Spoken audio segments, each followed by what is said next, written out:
지난주 번동에서의 마지막 예배를 준비하면서 제 인생을 돌아보는 간증을 하고 싶었습니다. 1990년 번동에서 예담 장로교회를 시작한 후 2025년 오늘 우이동으로 이사오게 되었으며 만 35년을 번동에서 살았더라고요. 오늘 새롭게 우이동에서 예배드리는 첫 시간, 새로운 우이동 시대를 열면서 제 인생을 돌아보게 되어 감개무량합니다. 11월 11일에 번동에서 개척교회를 시작한 D-Day에 입당 예배를 드리고 싶었지만 인생사 마음대로 되지 않는 것이라 기약 없이 미루고 조금은 누추한 이곳에서 우이동 시대를 여는 것도 의미가 있다고 생각합니다. 제가 지난주에 목사님들과 모임이 있어서 제주도에 있으면서 목사님들과 몇 마디 하면서 제 마음 가운데 문득 떠오른 게 내가 교만했나 하는 생각들이 들더라고요. 하나님께서 나를 더 낮추시고 더 겸손하게 하시는 것이라 하는 생각들이 들었습니다. 오늘 제가 살아왔던 장소로 제 인생을 구분하고 각각의 곳에서 떠오르는 신앙 간증을 중심으로 설교를 하려고 마음을 먹었습니다만 그렇게 될지는 잘 모르겠습니다. 제 고향은 전라북도 김제군 죽산면 대창리 45번 제 본적입니다.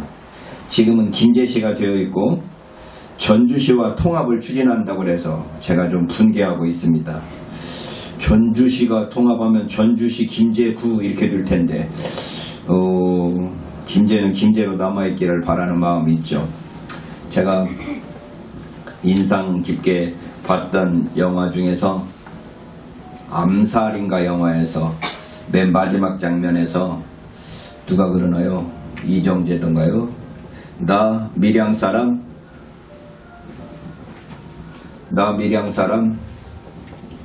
누구죠?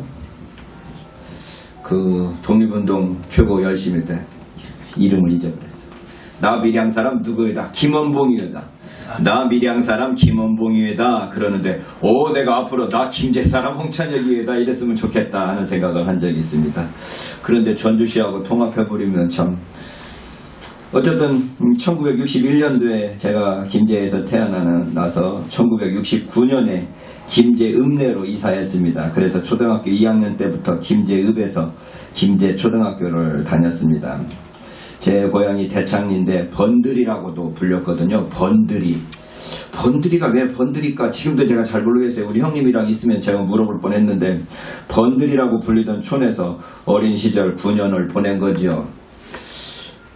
몇 년 전에 10년 아직 되기 전에 제가 2016년도에 전주에 잠깐 출마하러 나갔을 때 어떤 친구가 갑자기 전화 오더니 중학교 동창인데 네 고향 번들이 아니야? 그래도 네가 어떻게 번들이를 알아? 그랬더니 초등학교 1학년 때 나하고 같이 같은 반이었대요.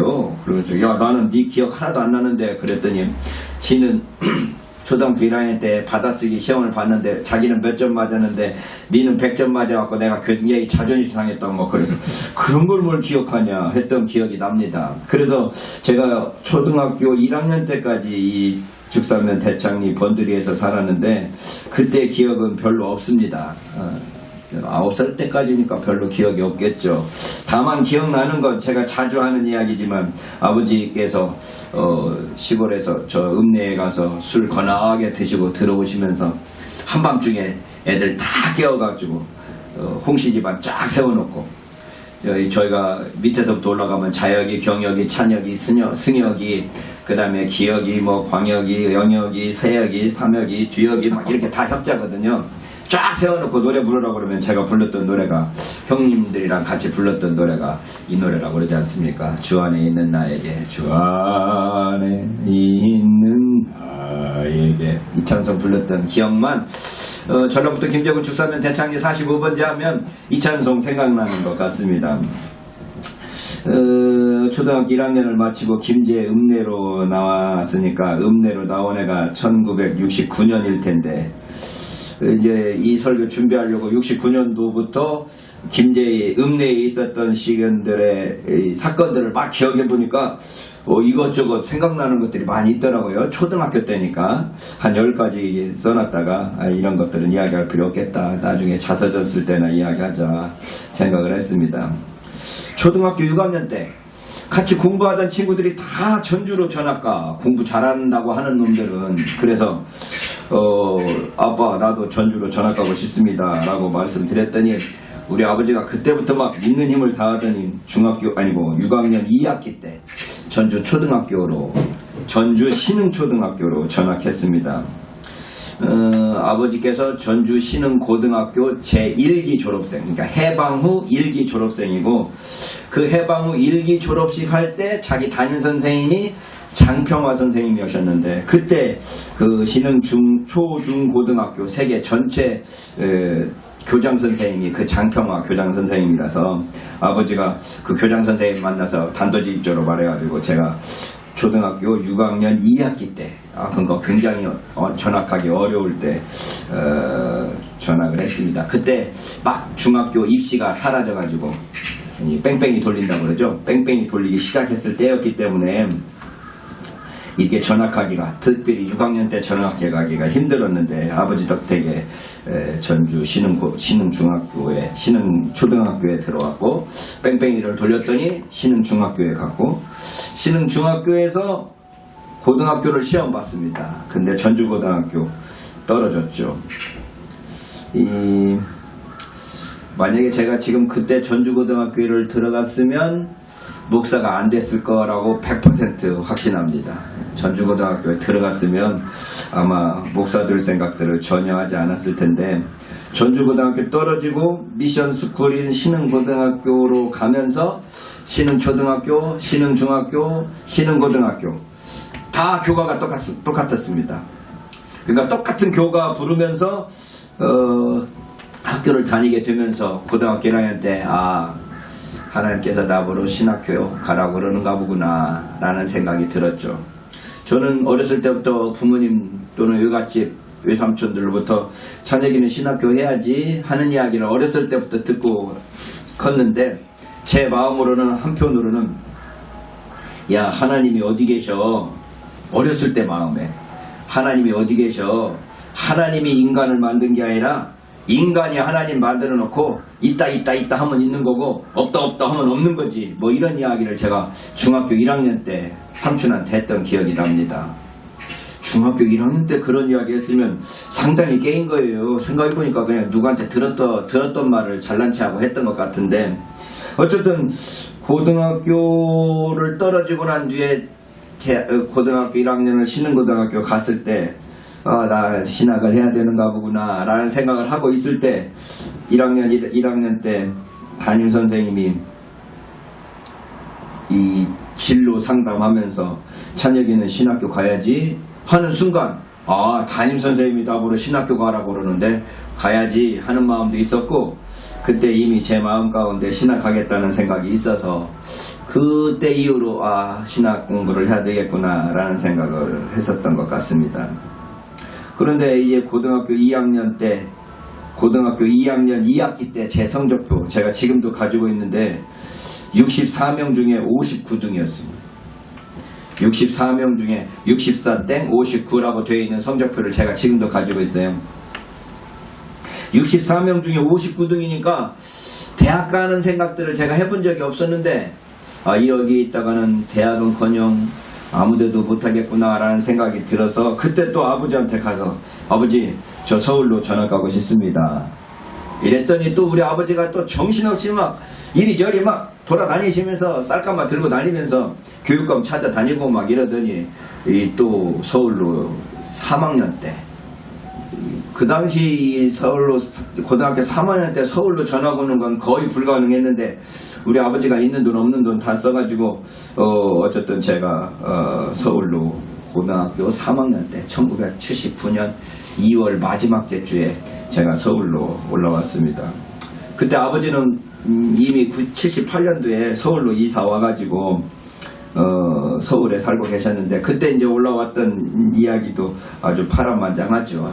제주도에서 갑자기 서울에 있는 종암중앙교회 조경대 목사님을 만나갖고, 우리 조경대 목사님이 시골에 있는 사람 무조건 서울로 올라오라고 막 했던 사람이거든. 그러니까 막 홍장로 만나더니 여기 서울로 올라오지 무슨 소리냐고 그래가지고 갑자기 서울로 이사 오게 돼가지고 제가 고등학교 3학년 때 서울로 이사 왔습니다. 홍장로는 몇 학년 때 온 거야? 중3 때? 중3? 나보다 늦게 온 거예요? 중학교 3학년 2학기 때 온 거예요? 나보다 늦게 온 거예요? 그러니까 홍 장로는 중학교 3학년 2학기 때 왔나 보네. 그러면 나보다 늦게 온 걸로 내가 기억나는데 자세히 기억. 이게 벌써 이제 중학교 고등학교 때 이야기가 이제 아련하더라고요. 이거 설교 준비하면서 이거 다시 다 써놔야 되겠다라는 생각이 들었습니다. 일기장을 제가 어렸을 때부터 일기를 쓰고 지금도 일기를 쓰고 있는데 이사 몇 번 하는 동안에 결혼해서 이사 몇 번 하는 동안에 이사 날이면 해필이면 학교에 문제가 있어갖고 이사할 때 제가 집에 없어갖고 집사람 혼자 이사하더니 쓰레기처럼 보이는 노트를 다 버려버려가지고 제 일기장 중학교 때 고등학교 때 써놨던 일기장이 다 없어져 버렸어요. 남편 거를 별로 존중하지 않는 여인들의 뭐랄까 해서 그다음부터는 제가 일기장은 이사할 때는 무조건 제 일기장부터 쌓아놔갖고 대학교 1학년 때부터 일기장은 제가 지금 가지고 있는데 고등학교 때까지 일기장은 근데 그 노트가 조금 이제 후진 노트들이니까 없어져 버렸습니다. 어쨌든 고등학교 3학년 때 제가 전학 와서 보성고등학교에 다니게 되었습니다. 그러니까 생각해보니까 어렸을 때 김제하고 김제 읍내에서 살았던 게 한 십몇 년 되는 것 같고 전주에서 산 것은 초등학교 6학년 2학기 때부터 고등학교 2학년 때까지니까 5년 반 사는 건데 제 마음의 고향은 지금도 전주예요. 저희 학창시절의 모든 모든 추억이 다 전주에 있기 때문이죠. 아버지께서 서울로 올라오셔서 처음으로 자리 잡은 곳이 종암동입니다. 그래서 보성고등학교에서의 삶은 고등학교 3학년 단 1년이었기 때문에 공부 유유에 다른 것은 알 수가 없었고 학교 생활보다 교육 생활이 더 많은 추억이 있어서 지금도 고등학교 때 친구들은 다 그 종암중학교에 다니던 친구들을 지금도 만나고 있습니다. 지금도 한 20명 정도 가량이 종암중학교 때 저랑 같이 만났던 그 친구들하고 지금도 한 20명가량이 연락이 되고 만날 때 한 10명, 10명 이렇게 만나고 있습니다. 사실 고등학교 졸업 후 바로 신학교에 가고 싶었는데 어려서부터 아버지로부터 귀에 못이 박이도록 들었던 말이 공부 못하는 놈들이 신학교 간다는 말이었습니다. 공부 못하는 놈들이 신학교 가갖고 이 교회가 엉망이라고 막 그래서 나도 꼭 대학을 합격하고 난 뒤에 내가 신학교 간다 해서 대학교 합격하고 싶어서 점수 나온 걸 하향 지원해서 중앙대 국문과에 지원했습니다. 근데 왜 그 해에는 왜 중앙대 국문과로 사람들이 몽땅 모였는지 경쟁률이 18대 1이었습니다. 내가 이 대수도 내가 기억해요. 18대 1 여지없이 떨어졌습니다. 대학교를 떨어지고 나서 중학교 때 고등학교 떨어졌을 때 우리 아버지가 3박 4일 동안을 식음을 전폐했어요. 그냥 바닥에 집 안방 아래목에 누우셔갖고 끙끙 앓으시면서 화 나셔가지고 막 하셨던 게 기억나갖고 대학을 떨어졌는데 낙방 소식을 딱 듣는 순간 집에 들어가기가 어렵더라고요. 근데 마침 저랑 같이 떨어진 친구란 놈, 서울대 본 놈이 또 떨어진 놈이 야 함께 여행이나 하자. 그래서 의도치 않게 가출하게 되었습니다. 서울에서 전주로, 전주에서 광주로, 광주에서 부산으로, 부산에서 대전으로 15일 정도를 제가 가출했는데요. 돈 한 푼 안 가지고 여기 서울에 있을 때 전주에 있는 양성규라는 놈한테 야 돈 좀 내놔봐 해갖고 10,000원인가 20,000원 빌려갖고 가가지고 그렇게 돌아다니면서 이 교회에서 밥 얻어먹고 교회를 다녔죠. 밥 얻어먹고 교통비 받아갖고 광주로 가고 광주에서 부산으로 가고 뭐 이렇게 돌아다녔던 것 같습니다. 그때 광주에서 부흥회에 참석했는데 그 부흥회에서 불렀던 찬송이 우리 찬송 82장입니다. 나의 기쁨 나의 소망 되시며 그 3절이 이렇게 되어 있어요.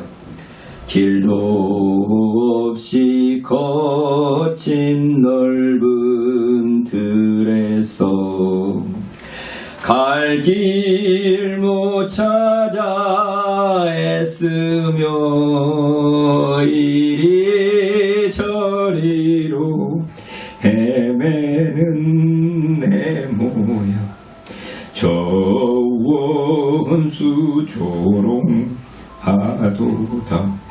이 가출한 사람한테 이 찬상 참 어울리더만요. 길도 없이 넓은 거친 들에서 갈 길 못 찾아 애쓰며 이리저리 헤매는 내 모양 저 원수 조롱하다. 이제 전기 떨어졌지만 후기를 신학교를 볼까 아니면 재수를 할까 제가 집에다 편지를 써놨습니다. 혹시 내가 후기 시험 보러 갈지 모르니까 후기 시험 신학교에 좀 입학 원서는 아니고 시험 뭐라 그래요? 시험 보는 거 그 당시 본고사가 있었으니까 본고사 그 시험 보겠다고 응시를 좀 해달라. 그러니까 우리 형님이 가서 응시를 해놨다고 그러는데 제가 집에 들어오지 않았습니다. 그래서 재수를 결정했죠. 재수 결정하고 내가 대학을 입학하고 난 뒤에 신학교 가겠다는 생각 대신에 그냥 대학을 공부해야 되겠다, 대학을 다녀야 되겠다라고 해서 제가 그 당시도 또 이제 합격은 하고 싶어서 이리저리 하향 지원을 하려고 마음 먹고 있는데 제가 선교사가 되겠다고 하는 말을 들은 그 종암중앙교회 선배들 중에 의대 다니는 분들이 좀 있어갖고 나한테 야 선교사 되겠다는 놈이 의대 들어와야지 어딜 가? 그래서 내가 그때 고대를 철학과를 들어갈까 생각을 했었는데 그 당시 고대 철학과를 내가 들어갔으면 또 목사가 안 됐을 것 같아요. 고대 철학과가 나중에 보니까 미달이었더라고요. 내가 응시했으면 됐을 텐데. 근데 의대로 가라고 그래서 의대를 가려면 내가 원래 중국 선교를 생각했으니까 중국어과 가야지 하고 중국어과에 갔습니다. 2016년도에 제가 전주에 출마하고 난 뒤부터 이제 중학교 동창들, 대학 동창들을 만나는데 졸업했다고 그래도 동창 나오는 놈들은 그럭저럭 뭐 위치를 잡은 놈들이더라고요. 어쨌든 그래서 중국어과를 졸업했는데 중국 선교를 하려면 대만으로 가서 신학 공부를 하는 게 좋겠다라는 생각이 들어서 대만 신학교를 응시하려고 그랬더니 신학교 가려고 해도 대학교 성적이 필요하더만요. 나 이런 걸 정말 몰랐어. 진짜 몰랐어요. 근데 그 당시 제 대학 성적이 어떻게 됐냐?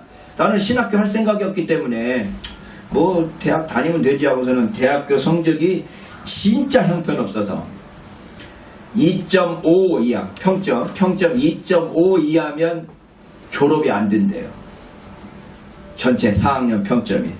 근데 제가 대학교 4학년 때 1학년 2학기 때 학사경고 받았고 3학년 2학기 때 연탄가스 먹어서 학사경고 받았는데 4학년 2학기 때는 애들이 야 공부 안 해도 다 학점은 주는 거야 4학년 2학기 때는. 그래서 막 취직하는 놈들도 있고 막 그래서 그런가 보다고 실컷 놀았더니 4학년 2학기 때 간신히 학사경고를 면하고 평점이 2.52 0.02 차이로 졸업을 간신히 한 거예요. 제가 나중에 이제 대학교 졸업하고 신학교 여러 학교 다니면서 이제 교수들 응시하려고 응시할 때 응시 원서 중에 꼭 대학 4년 성적표가 성적이 들어가더만요. 내가 교수 지원하면서 2.52 성적 넣기가 참 쪽팔렸습니다. 어쨌든 성적표 가져오라니까 내가 지네 나라 선교하려고 간다는데 무슨 성적을 중요시하냐고 내가 화가 나갖고 에이 신학교 안 가, 대만 안 가. 그러고 나서 이제 한국 신학교를 보니까 이미 다 신학교가 접수가 끝난 거예요. 이거 신학교도 재수할 수는 없고. 그래서 이제 고민했더니 이제 그 종암중앙교회 목사님이 이 신학교 가야지 무슨 다른 신학교를 가. 이제 그래서 무인가 신학교 문교부 인가가 없는 그냥 신학교에 갔죠. 갔더니 이건 공부가 대학 다니면서 성경 공부했던 수준 이상이 아니었어요. 제가 보기에는 신학이 지금 생각하면 그 신학 공부가 아니라 성경 공부여서 성경 공부만 하는 거예요. 그래서 제가 야 성경 공부는 나 대학 다닐 때 실컷 했는데 하면서 그냥 성경 공부하는 마음으로 신학교 다녔죠. 나중에 보니까 신학교 3학년 때 보니까 그때사 신학교 교수님들이 대가 와서 신학교 제가 MD 3학년 때 신학 교수들이 대거 다른 분들이 들어와서 아 신학은 이게 아니고 성경 공부가 아니구나 라는 걸 그때 처음 깨달아서 그때 제가 대학원 가기로 하고 뭐 더 공부해서 박사하기도 하고 하게 됐습니다만은 어쨌든 신학교에 다니면서 이제 전도사 생활을 하게 된 거죠. 그 종암중학교에서 전도사 사역을 시작해서 그 교회 전도사였던 이순희 전도사를 만나서 결혼하게 됐습니다. 저는 철이 없어서 그저 결혼하면 되는 줄로 알았고 결혼 후 부모님과 같이 살면 되는 것으로 알았는데 그게 아니었습니다. 엄격한 우리 아버지가 우리 황 선생님도 아버님 어머니 모시고 살았죠 1년?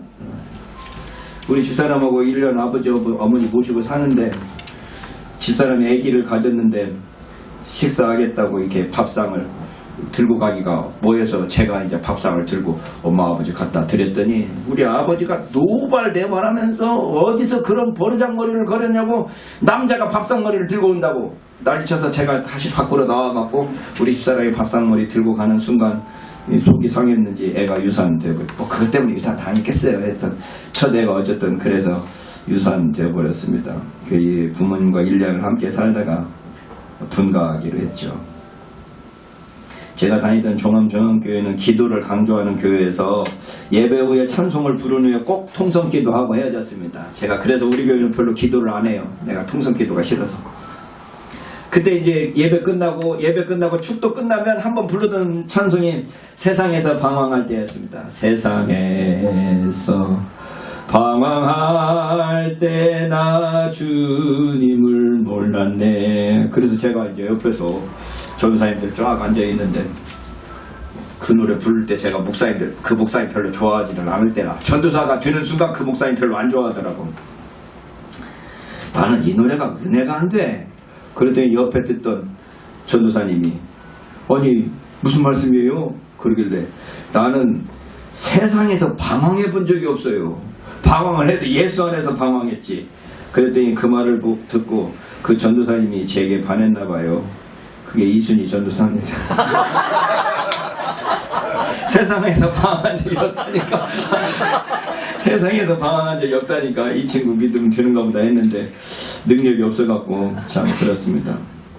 막상 분가하기로 했지만 대학 졸업 후 제 전도사 월급이 첫 해 9만원 다음에 12만원 결혼 직전 그 해 제 월급이 20만원이었습니다. 그러니까 20만원 갖고 도무지 생활할 수가 없는 상황에서 분가하려고 그러니까 야 이거 어떻게 먹고 살 일을 찾아봐야지 하다가 마음 먹은 게 유치원을 하자. 그래서 저희가 양재동으로 한사랑 유치원을 인수했습니다. 이리저리 막 힘들게 우리 아버지 꼬셔갖고 아버지 저 먹고 살아야 되니까 돈 좀 빌려주세요. 아버지에게 1,500만원 빌리고 우리 형님도 계셨으면 재밌을 뻔했네. 우리 형님 재금 날 때 1,500만원을 줬대요. 그러면 아버지 형님 1,500만원 줬으니까 나도 1,500만원 주시고 1,500만원 빌려주세요. 그러면 제가 이자 드릴게요. 가지고 1,500만원 빌리고 3,000만원 가지고 양재동에서 그 유치원을 시작했죠. 한 달만 지났다 그러면 아버지 당장 전화가 왜 이자 안 보내냐. 어쨌든 이자에 그렇게 쪼들면서 어린이집을 유치원을 했는데 이 집사람도 경험이 없었고 저도 경험이 없는 데다가 유치원을 시작할 때 전사님 제가 유치원하면 책임지고 유치원 잘하겠습니다 하는 종암중앙교회 유치부 선생님이 계셨어요. 그래서 그분 믿고 했는데 이 양반이 1월 달에 됐다고 신년 기도에 들어간다고 기도원 들어가 버린 거예요. 사실 근데 유치원은 1월 달에 얼마나 애들을 모집하느냐가 성패가 달렸잖아요. 애들이 그 해 모집이 안 됐어요. 야 이거 이자는 내야 되고 어떡하냐. 하는데 누가 계속 여기다 원고는 안 썼지만 그 유치원을 팔으라는 거야. 지금 우리가 유치원 사람 숫자가 안 돼서 지금 이거 하면 당신 손해봅니다. 우리도 지금 손해를 무릅쓰고 하고 있는데 당신한테 내가 팔면 양심이 좀 꺼리깁니다. 그랬더니 더 잘 돼서 안 파는 줄 알고 난리를 치면서 얼마를 더 주겠습니다. 더 주겠습니다. 그래서 1년 만에 그 유치원을 팔았죠. 그러면서 좀 이익을 남겼어요. 남기는 순간 제가 마음속에 아버지 돈 갚아버리고 편하게 살자 막 이렇게 생각해서 갚으려고 그랬더니 우리 강순영 권사님 우리 어머님이 와갖고 이순이를 꼬신 거야. 이야기 너무 길어졌다. 꼬신 거예요. 야, 아빠 돈 갚으면 뭐하냐, 집을 사자. 제가 그래서 1989년 8월 아니고 5월 5일 어린이집에 이사를 종암동으로 집을 사서 이사했습니다. 뭐 집 이야기도 파란만장한데 우리 아들이 5월 10일생이니까 그해 5월 10일이니까 제 집 이름 가지고 난 5월 10일날 그러니까 우리 아들놈을 보면 태어나기를 지네 집에서 태어났어요. 네, 지네 아버지 집에 집안 지네 집에서 태어났어요. 어쨌든 그러면서 그 교회 종암중학교에서 계속 설교를 했는데 제가 대학부를 하면서 너무너무 목사님한테 혼나서 교회를 부흥시키면 대학부가 숫자가 불어날만 하면 한바탕 와서 혼내쳐서 나 고등부로 갈랍니다 하고 고등부 전도사를 하고 있는데 고등부 수련회를 가면서 설교를 했어요. 보이는 것과 보이지 않는 것이라는 제목의 설교를 했습니다. 내가 그 설교 제목도 기억해요. 보이는 것과 보이지 않는 것.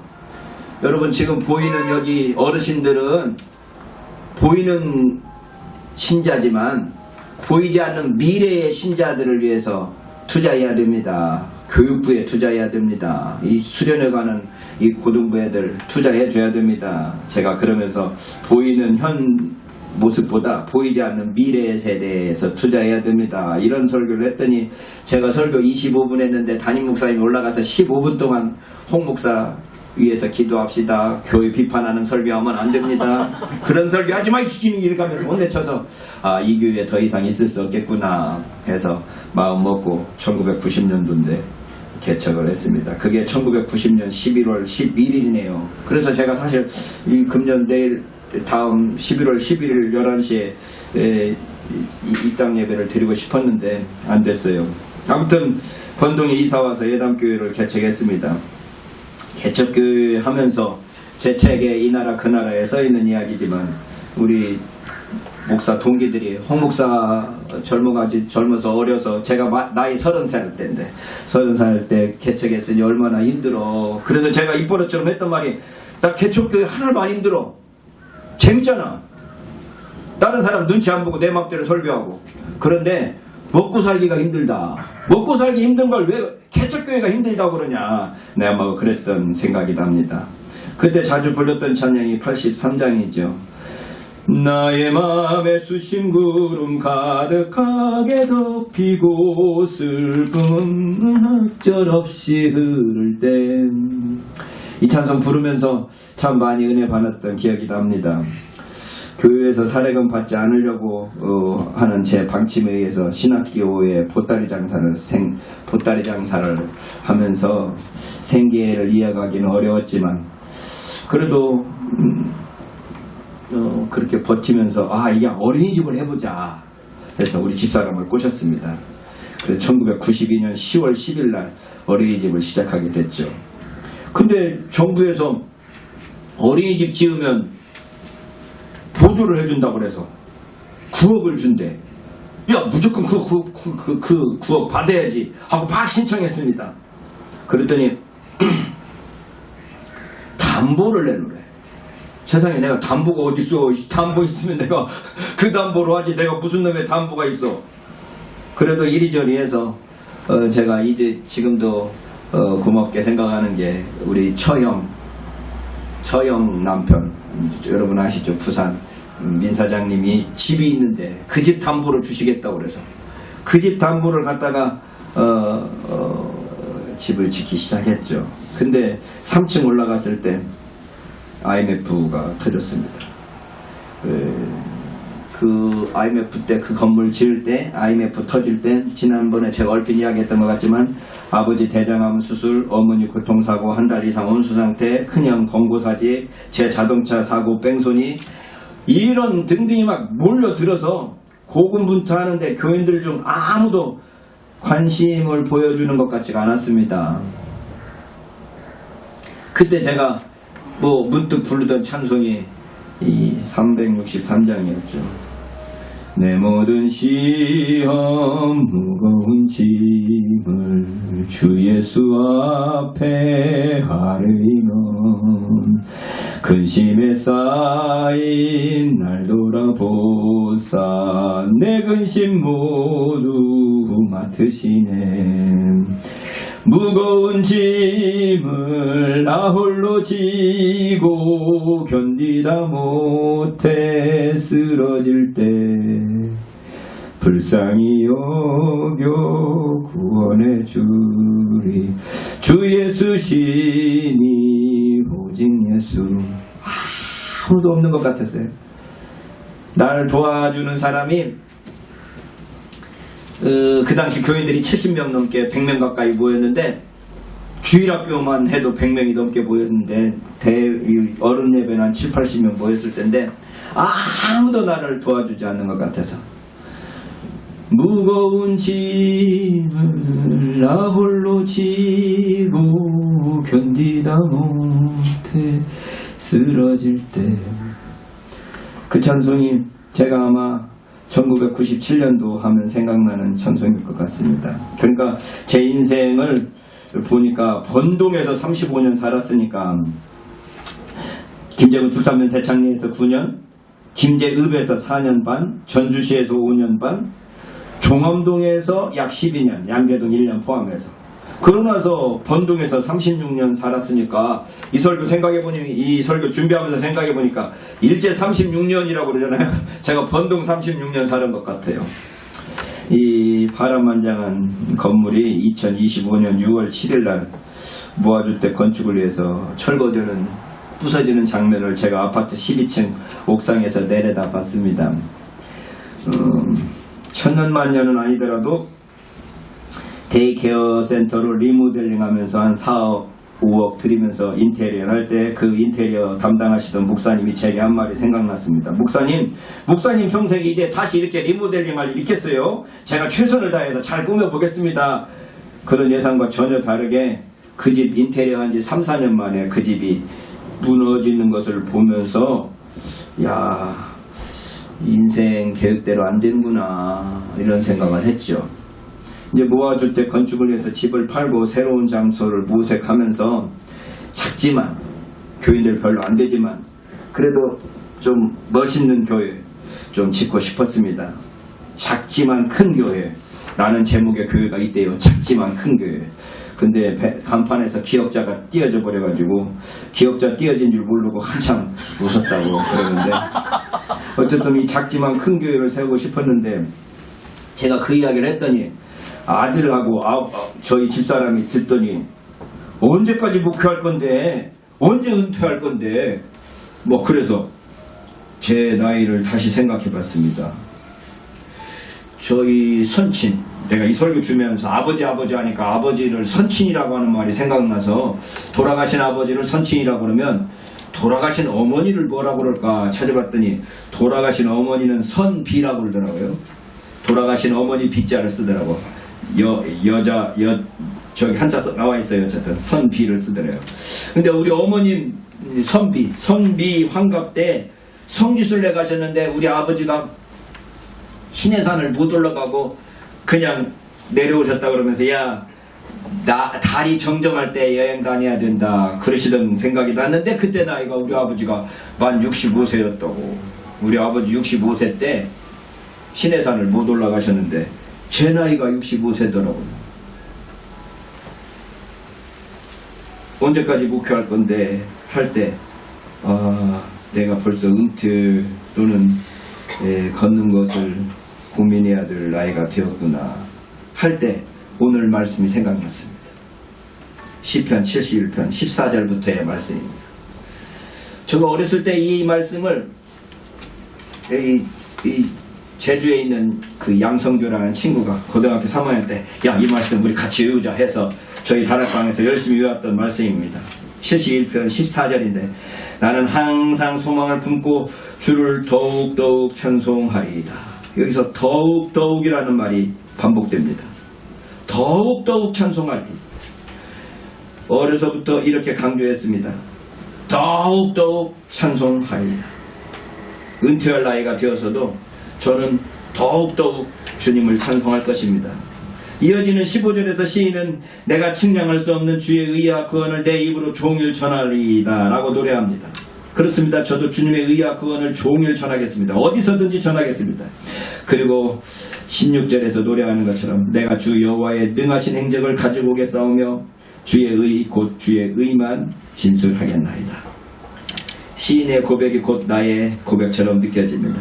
17절이 더욱더 그랬습니다. 오늘 저와 여러분들이 암송했던 구절입니다. 하나님이여 나를 어려서부터 교훈하였으므로 내가 지금까지 주의 기사를 전하였나이다. 생각해보니까 주님께서 저를 어려서부터 교훈하시고 인도하셨습니다. 제가 전라북도 김정은 축사면 대창리에서 살았을 때의 기억이 별로 나지 않는데 하나 기억나는 건 주일날 큰 집에서 모내기를 했습니다. 그래서 어린 시절이니까 제가 6살, 7살 정도 되는 것 같아요. 5살인지 6살인지 어쨌든 학교 들어가기 전인데 큰 집에서 모내기 한다니까 모내기 따라갔죠. 왜 따라갔겠어요? 새참 얼어먹으려고 따라갔죠. 근데 이 논바닥에 있는 유리에 찔려갖고 이 다리에 피가 나기 시작해서 저희 그 당시에 작은 이모가 저희 이 동네에 있었는지 모르겠는데 작은 이모가 오더니 막 혼내치는 거예요. 예배드리는 주일날 왜 모내기를 따라가냐고. 저희 고향은 다 온통 예수 믿는 집이라 주일날은 모내기를 안 하는데 그 큰 집이 어쨌든 그날 모내기를 하는 바람에 제가 따라갔다가 주일날 예배드리는 날 모내기 따라갔다가 다쳤다고 혼나가지고 그 다음부터 제가 주일날 어디 다른 데 가는 건 생각을 못했습니다. 그리고 제가 목사 되고 난 뒤에는 이제 주일날 예배 빠진 적이 있을지 모르지만 목사 되기 전에는 주일날 예배 빠진 적이 없는 것 같아요. 그래서 제가 보니까 어렸을 때부터 하나님께서 나를 참 이 길로 인도하셨구나 라는 생각이 듭니다. 뭐 여기 장황하게 써놨지만 제가 중학교 우리 김양호 시인이 제 중학교 동창인데 저 중학교 동창일 때 저를 기억하는 대부분의 사람은 저를 종교부장으로 기억하고 있죠.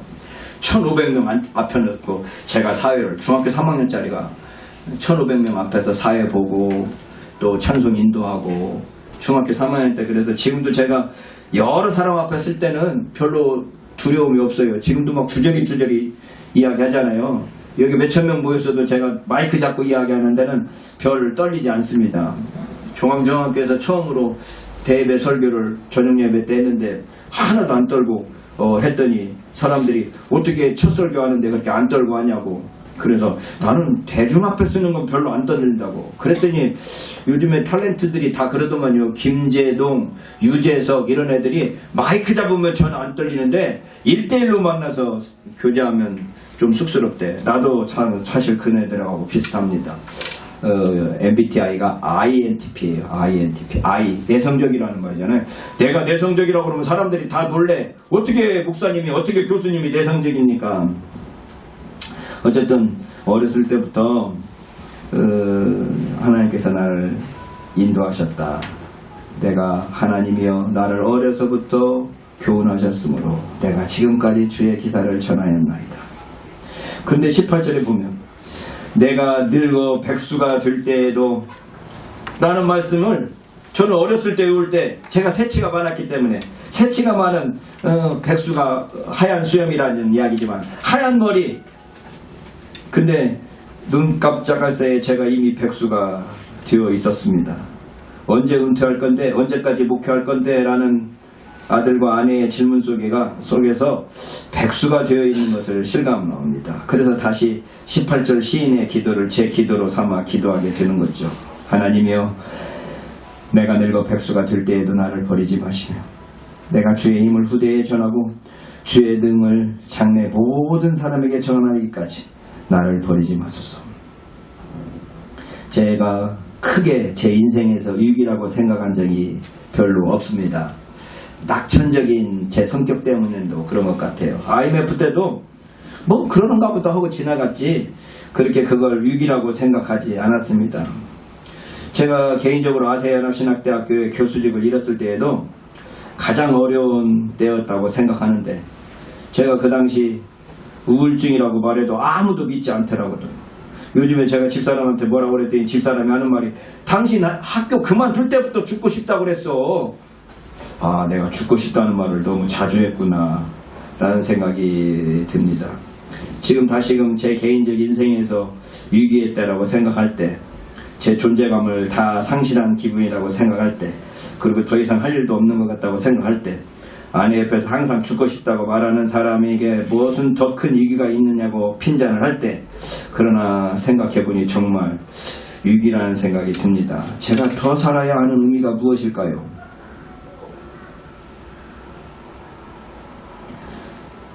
전주에 사는 제 친구가 제게 말했습니다. 욕심 부리지 말고 살아. 더 이상 책 읽지 말고 살아. 이제까지 읽은 책이나 다 풀어먹고 살아. 그래서 제가 이 말에 감명받아서 2022년 한 해는 내가 책 한 권도 안 읽으려고 마음먹고 이를 악물고 책을 안 읽어서 2022년도 한 해는 정말 책을 한 권도 안 읽었더라고요. 내가 그런 목표도 세운 적이 있습니다. 그 친구는 제가 국회의원 선거도 출마하고 이 나이에 건물도 새로 지으려고 하니까 욕심이 많은 것으로 생각되는 것 같습니다. 그런데 저는 그 친구에게 말했습니다. 나는 내게 주어진 환경에서 내가 할 수 있는 최선을 다할 뿐이지 욕심은 없다. 내가 주어진 일을 최선을 다합니다. 지금도 다합니다. 별로 살고 싶은 마음이 없지만 별로 죽고 싶은 마음도 없기 때문에 최선을 다합니다. 그런데 이제 이 우이동 시대가 시작됐습니다. 우이동 시대를 시작하면서 하나님이여 내가 늙어 백수가 될 때에도 나를 버리지 마시며 내가 주의 힘을 후대에 전하고 주의 능을 장래 모든 사람에게 전하기까지 나를 버리지 마소서라는 이 기도를 나는 어떻게 내 생활 속에서 실현해야 될까요? 이 기도문을 암송했는데 이제 진짜 백수가 되어서 이 기도문을 암송하며 기도하게 됩니다. 기력이 쇠하고 조금 앉아있다 일어나면 설교 끝나면 이 다리가 좀 아프죠. 눈이 어두워지고 이 컴퓨터 앞에 한 30분만 앉아있어도 눈이 안 좋아요. 발음이 어눌해집니다. 제가 성경 읽으면서 씹는다고 그러죠. 발음 씹는 경우가 거의 없는데 요즘에 엄청 씹어요. 이 원고 읽는 것도 쉽습니다. 운전도 조심스러워집니다. 그러나 주님, 내가 늙어 백수가 되었어도 나를 버리지 마소서. 내게 할 일을 주소서. 내게 있어서 하나님이 나를 버리시지 않는다는 의미는 내게 할 일이 있다는 의미로 받아들입니다. 학교를 그만둔 후에도 아내를 위해서 운전을 했는데 이제 아내가 운전수가 생겨버리니까 아내에 의해서 운전할 일이 없어지더라고요. 상당히 자유로워졌습니다. 아들을 위해서 미국으로 출국됐지만 아들도 이제 장가 가버리니까 제가 할 일이 없어졌습니다. 해외로 이리저리 해외 강의도 다녔는데 이 중국의 시진핑 각하께서 선교사들을 다 내쫓고 좀 힘들게 하는 바람에 중국 가서 해외 강의할 일도 별로 없어졌습니다. 이제 내가 할 일이 무엇이 있을까요?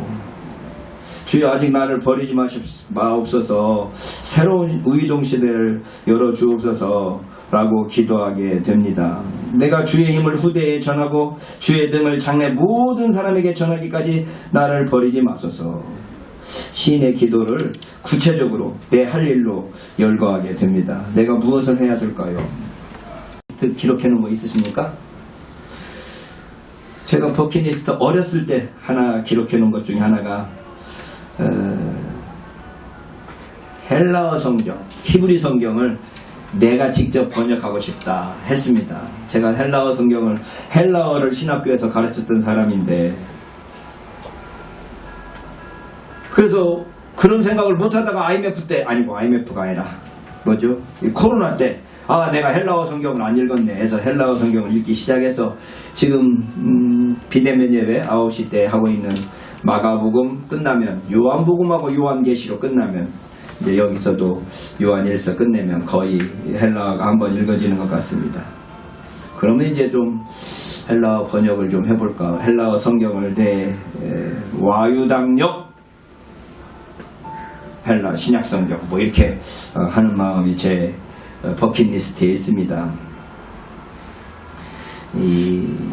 제가 지난주에 정약용 다산 기념관인가를 가봤습니다. 정약용의 생몰연대가 1762년에서 1836년이니까 저보다 딱 100년 앞섰더만요. 저는 1961년생인데 정약용은 1762년생이니까 딱 200년 전 사람인데 그가 서술한 책이 약 500권이 되는데 여유당 전서라고 그래요. 여유당 전서. 나는 와유당이라고 이름 헤어칠 때 정약용이 여유당인지 몰랐어요. 여유당. 그 여유당의 호가 노자의 한 구절에서 나왔다고 그래요. 여해 약 동섭천, 유해 약 의살인이라고 되어 있어서 제가 알고 있는 구절하고 틀려서 좀 찾아봤더니 여자를 쓰기든 쓰더라고요. 저는 예약 동섭천으로 외우고 있거든요. 예약 동섭천. 뭔 말인가? 한겨울에 살얼음판을 건너듯이 조심해라. 내가 항상 우리 집사람한테 하는 이야기입니다. 한여름에 살얼음판을 건너듯이, 그 건너려면 얼마나 조심스럽게 건너요. 그 건너듯이 조심하라. 그 다음에 유해 약의살인, 내 사방의 이웃을 경계하는 것처럼 조심해라. 어떤 놈이 뒤통수 칠지 모르니까 이런 말이라고 해서 이 앞에 있는 여해 약 동섭천의 여자하고 유해 약의 살인의 유자를 써서 여유당이라고 썼다는 거예요. 여유당의 호, 정약용의 호가 그렇다는 거죠. 저는 와유당을 학교 잘리고 할 일 없는 놀목이다, 놀고 먹는 목사다 해서 놀목이라고 전하는데 너무 그 원색적인 것 같아서 와유당, 두어서 노는 집, 뭐 이런 식으로 제가 제 호를 지었습니다. 그런데 이제 정약용이 500권을 저술했다고 그러는데 저는 버킷리스트에 100권은 쓰고 싶다. 내 이름으로 된 책 100권은 쓰고 죽고 싶다 라는 생각을 했는데요. 지금 뭐 제 이름으로 나온 책이 한 10권, 11권 정도 돼서 그래도 90권은 앞으로 써야 되겠다. 출판하든 안 하든 1권, 2권 써놓은 거 출판 못한 게 지금 몇 권 있긴 있습니다만은 100권은 저술하는 게 제 목표고, 헬라어 성경 제가 사역해서 와유당의 뭐 신약 성경 뭐 이렇게 해서 한권 해보시고, 사서삼경이나 불경도 몇 권 손대보고 싶은 마음이 있습니다. 특별히 노자의 도덕경은 꼭 제가 책을 내고 싶어요. 책 제목도 적여놨어요. 뜻밖의 성경 도덕경 이렇게. 이거는 기독교에서 난리 날지 모르는데 제가 노자를 읽으면서 야 신학도 이런 신학이 없네 할 정도의 것을 발견했거든요. 뭐 길어지지만 끝까지 하겠습니다. 제가 사실 제게 롤모델은 원효 대사였습니다. 나도 원효처럼 되고 싶다. 원효가 어떤 사람이냐 그러면 한반도에 불교가 전해진 100년쯤 됐을 때 원효가 나타났습니다. 원효. 그러니까 이 원효는 사실은 제대로 되려면, 불교가 제대로 되려면 정통으로 되어 있는 불교 스님이 가장 큰 스님이 돼야 되죠. 의상이나 이런 사람, 원효하고 같이 갔던 사람이 의상인가요? 그 의상은 중국 가서 제대로 공부를 해갖고 들어온 의상이나 이런 사람들이 존경을 받아야 되는데, 우리는 이렇게 좀 곁길로 나간, 원효는 좀 곁길로 나갔거든. 곁길로 나간 그 사람이 한국적 불교를 외친 사람이니까, 저는 원효와 같은 대승이 나왔으니까 한국의 기독교가 전해진 100년 만에 기독교에도 원효와 같은 대승하고 똑같은 말 생각하니까 대목밖에 없더라고. 대목이 나왔으면 좋겠다 해서 대목이 되고 싶었는데 이제 나이가 들어서 그러기는 어려울 것 같고, 우이동의 제 방 이름을 놀목정사라고 정했습니다. 놀목이 자기 자신을 수양하는 방, 뭐 이런 식으로 했는데요. 어쨌든 간에 우이동 시대를 꿈꾸다 보니 온통 제 자신이 공부하는 목표뿐입니다. 예담교회, 예담 장로교회 새로 이 우이동에서 시작하려면서 제가 1년, 2년 기도하면서 정했던 게 이 세 가지 교회를 정했습니다. 공부하는 교회, 기도하는 교회, 교제하는 교회. 그랬더니 무슨 공부냐고. 영어로 표현하면 스터딩 처치, 프레잉 처치, 소셜라이징 처치. 사회화하는 교회다. 그게 아니고 서로 교제하는 교회. 중국어로 하니까 学习的教会, 祷告的教会, 交通的教会 이렇게 됩니다. 학습하는 교회, 기도하는 교회, 서로 교제하는 교회. 자기 자신을 위해서 공부하며 하나님께 기도하고 사람들과 사귀며 봉사하는 교회죠. 그래서 수직적으로는 하나님께, 수평적으로는 사람에게, 자기 자신에게는 자기 자신의 성장. 그래서 자기 자신을 위해서 공부하고 하나님께 기도하고 이웃과 사귀는 그러한 교회를 만들고 싶었습니다. 이 일을 위해서 제가 기도하면서 교회를 꾸며 나가려고 생각합니다. 그래서 영어 예배도 드리고 중국어 예배도 드리고 그 모든 일의 중심에 한국어 예배가 있기를 바라는 거죠. 이렇게 생각하고 우이동 시대를 준비하는데 제게 딱 떠오른 게 사자성어로 우이독경이 생각났습니다. 우이독경이 뭔 말인지 아세요? 우이동의 우이독경. 소귀의 경읽기라는 말이죠. 소귀의 경읽기. 알아듣는 사람 없어도, 못 알아들어도, 또 이해해주는 사람 별로 없어도, 내 혼자 가는 길이라 할지라도, 우이독경이 된다 할지라도, 저는 한국 기독교가 다시 부흥할 수 있을까에 대해서 회의적이지만 그래도 적은 불이라도 하나님 앞에서 최선을 다하는 게, 자기 할 일을 다하는 게 필요하다고 항상 생각하고 있습니다. 우이독경이 들지라도 저는 열심히 독경하겠습니다. 연구하고 공부하고 기도하면서 독경할 생각을 하고 있습니다. 제가 마지막 우이동 시대를 준비하면서 19절을 제 기도로 마무리하려고 합니다. 19절에서 노래하죠. 하나님이여 주의 의가 또한 지극히 높으시나이다. 하나님이여 주께서 대사를 행하셨사오니 누가 주와 같으리이까. 주께서 대사를 행하셨사오니 주께서 대사를 행하셨사오니 하나님이 큰 일을 행하십니다. 그것을 기대하고 기도합니다. 하나님이 큰 일을 행하십니다. 오직 기도하고 오직 기적을 사모하면서 오직 큰 일을 하나님께서 그 위대한 일을 하시기를 기도하겠습니다. 저와 여러분도 제가 기도하는 이 기도에 동참하셔서 이 새로운 우이동 시대를, 우이독경이 될지라도 이 우이동 시대를 저와 함께 열어갈 수 있기를 부탁합니다. 저도 최선을 다해서 게으르지 않고 열심을 품고 주님을 섬기겠습니다. 여러분도 저와 함께 이 섬김의 길에 함께 갈 수 있기를 소원합니다.